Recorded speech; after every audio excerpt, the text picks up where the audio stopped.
Actually मैं B box के बारे में, Bihar board of open schooling examination के बारे में एक संक्षिप्त आपको बताना चाहता हूँ। 2011 में राज्य सरकार ने, ये तो एक्चुअली जो ओपन स्कूलिंग का जो शीर्ष संस्था है उसको कहते NIOS, national institute of open schooling, उनके द्वारा ये पूरे केंद्र सरकार द्वारा ये निर्णय लिया गया कि हर एक राज्य में एक स्टेट ओपन स्कूलिंग खुलेगा।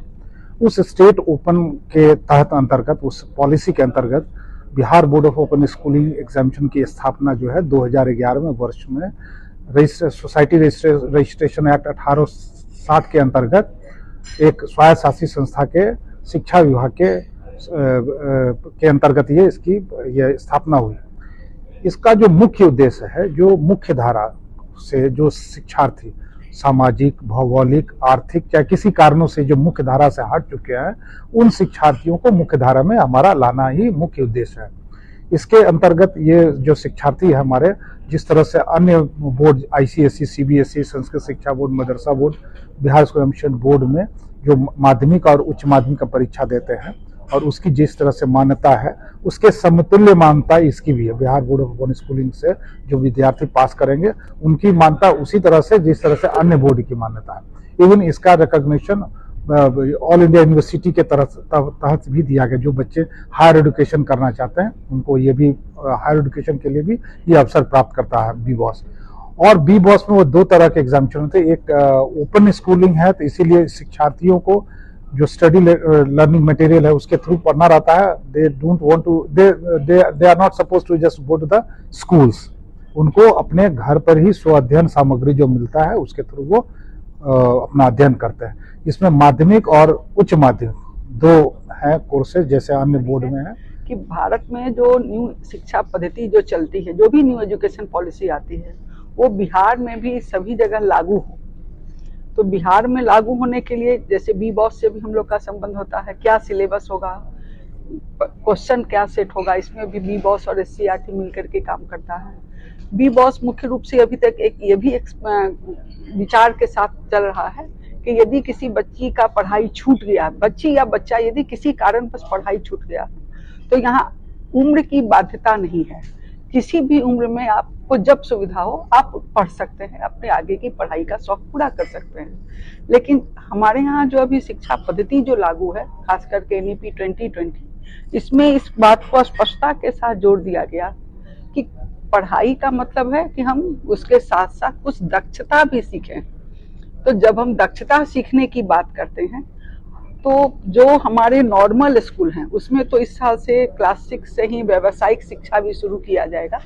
लेकिन एक दूसरा पक्ष ये भी है कि जिन बच्चों की पढ़ाई छूट गई है, वो किसी कारण बस किसी न किसी व्यवसाय में इन्वॉल्व हो गए या घर में इन्वॉल्व हो गए, या खास करके लड़कियों के लिए हमारे यहाँ जो अभी भी समस्याएं हैं, बाल विवाह की समस्या है, या यदि उम्र पर भी शादी हो रही है तो शादी के बाद कुछ दिन तो घर के कार्य में वो व्यस्त हो जाती है और उनकी पढ़ाई छूट जाती है।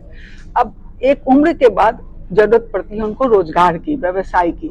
NEP में ये भी कहा गया है कि केवल शिक्षा का अधिकार तो है ही, हर किसी को अपनी क्षमता के अनुसार रोजगार करने की भी क्षमता होनी चाहिए, और ये भी उनको अधिकार दिया गया है, तो अपने रोजगार का अधिकार उनको। मेरा नाम अलका है और मैं एजुकेट गर्ल से हूँ। जैसा कि नाम कहता है, हम बालिका शिक्षा के लिए कमिटेड हैं। और राइट टू एजुकेशन एक्ट 2009 के आने के बाद जो एलिमेंट्री शिक्षा थी वो भारत में काफ़ी अच्छी तरह से बच्चे स्कूल जा रहे हैं, पढ़ रहे हैं, और जो समस्या है वो शिफ्ट होकर के सेकेंडरी हायर सेकेंडरी स्तर पर आ गई है। और एजुकेट गर्ल्स भी अब सेकेंडरी हायर सेकेंडरी लेवल पे काम करने के लिए कमिटेड है। लेकिन जब हमने इस एज ग्रुप में काम करना शुरू किया जहाँ पे बच्चियाँ 15 साल से बड़ी होती हैं, तो हमने ये देखा कि बहुत से ऐसे परिस्थितियाँ हैं जिससे वो स्कूल वापस नहीं जा सकती हैं। या तो उनकी उम्र ज़्यादा हो गई है, या उनको ड्रॉप आउट हुए 3-4 साल हो गए हैं, और इस वजह से वापस स्कूल में जाकर के पढ़ना काफ़ी मुश्किल हो जाता है। तो हम कुछ ऑप्शंस तलाश रहे थे, और उसमें ओपन स्कूलिंग एक बहुत सही ऑप्शन आता है जो फ्लेक्सिबल एजुकेशन देता है। अपने घर से पढ़ सकते हैं, अपने समय पे पढ़ सकते हैं और अपने पेस से पढ़ सकते हैं। अगर कोई बच्चा ड्रॉप आउट है और धीरे समझता है कॉन्सेप्ट को, समय लगाता है, तो ओपन स्कूल वो भी पॉसिबिलिटी प्रोवाइड करता है। ओपन स्कूल में एज लिमिट नहीं होता है? 14 साल से बड़े सभी एडमिशन ले सकते हैं अगर उन्होंने 10th किया है। अपर एज नहीं है। परहेज नहीं है। और ये जो खास करके हम समस्या जब देख रहे थे युवाओं में कि अगर भारत के युवा देखें और लड़कियां देखें तो 15 से 29 साल जो युवा की परिभाषा है उसमें लगभग 9 करोड़ महिलाएं जो है वो नीट कैटेगरी में आती हैं, नॉट इन एजुकेशन, एम्प्लॉयमेंट और ट्रेनिंग, मतलब वो मेन स्ट्रीम मुख्य धारा में कहीं है ही नहीं। तो अगर 9 करोड़ महिलाओं का बर्डन है तो हमने ये देखा कि ग्लोबल मैपिंग में वो हम कहाँ आते हैं, भारत कहाँ आता है। और एक सस्टेनेबल डेवलपमेंट गोल है 8.6 और वो 8.6 कहता है कि दुनिया भर में हमें ये जो बर्डन है वो कम करना है और भारत एक सब्सटैंशियल बर्डन ऐड कर रहा है इसमें। और भारत में अगर देखिए हमारे स्टेट्स कहाँ पे है तो हमने कुछ 12 राज्य देखे हैं जहाँ 9 करोड़ के में सबसे ज्यादा बर्डन राज्यों से आते हैं। बिहार उसमें नंबर 2 पे है। बिहार में वो महिलाएं जो 15 से 29 साल की हैं और नीट कैटेगरी में आती हैं वो 95 लाख हैं एज पर मॉस्पी का प्रोजेक्शन।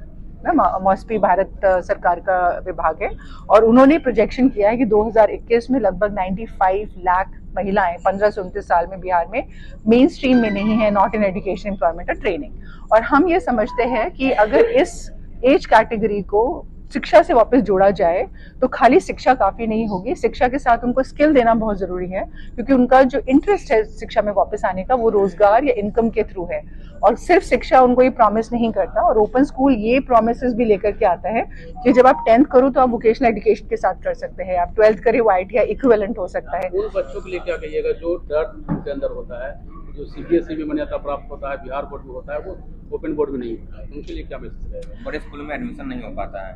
क्या मैसेज? देखिए ओपन स्कूल कोई आसान रास्ता नहीं है, पढ़ाई तो यहाँ है, यहाँ पे बहुत सी फ्लेक्सिबिलिटी है जो हमें समझ में आया है। पहला फ्लेक्सिबिलिटी ये है कि आप अपने समय से पढ़ सकते हैं। दूसरा फ्लेक्सिबिलिटी ये है कि जो 5 विषय CBSE में लेने ही पड़ते हैं यहाँ पे फ्लेक्सिबिलिटी है कि आप और भी सब्जेक्ट ले सकते हैं। अगर मैं स्पोर्ट्स में जाना चाहती हूँ, अगर मैं ड्राइंग करना चाहती हूँ, म्यूजिक लेना चाहती हूँ, अगर मैं कोई वोकेशनल एजुकेशन कोर्स लेना चाहती हूँ तो ओपन स्कूल्स इस तरह के कोर्सेज ऑफर करते हैं। तो चीटिंग या आसान से पास करने की तो नौबत ही नहीं आती है। होता है ना कि अगर हम B.Boss से पढ़ रहे हैं तो बड़े स्कूल में हमें एप्लीकेशन नहीं मिला, हमें एडमिशन नहीं मिल पाएगा, वो डर होता है, ये मान्यता नहीं मिल पाता है। करेक्ट, ये डर होना नहीं चाहिए क्योंकि सर ने अभी बताया मान्यता हमारी राष्ट्रीय और अंतर्राष्ट्रीय दोनों लेवल पे है B.Boss की। सो ये भ्रम है। जो सर्टिफिकेट की मान्यता है वो भारत सरकार, राज्य सरकार सब द्वारा मान्यता है। परिचय दीजिए। मेरा नाम अलका है, एजुकेट गर्ल्स है।